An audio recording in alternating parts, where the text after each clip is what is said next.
တိုင်းပြည်ကစင်ချအောင်တော့ဂျပန်နဲ့အင်္ဂလန်နဲ့စစ်ဖြစ်နေပြီ စစ်ကြကြပေးကြလို့ကတော့ဘာလို့ကခွင့်ရောက်ကားပြီမျိုး ဘာလို့နာပြီးစစ်ဖြစ်လာတယ်ပြောတယ်ပြောတယ် ပြောမှာပေါ့ဗျာစံတပီသုံးတဲ့ဂျာမနီဘုံကျဲ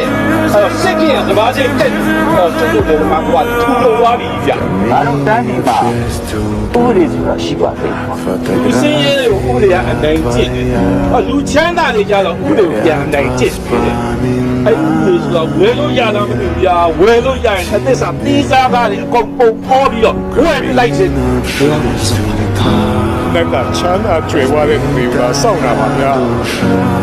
သူတို့ကပေးတဲ့ကျွေးတဲ့တော့ကျုပ်တို့ပဲတက်ကစောင့်ပါလေကျုပ်တို့ကကိုယ်ဝမ်းစာကိုမနှဲရှာနေတဲ့လူတွေကျုပ်တို့စောင့်တဲ့နက်ကငက်မှာဟော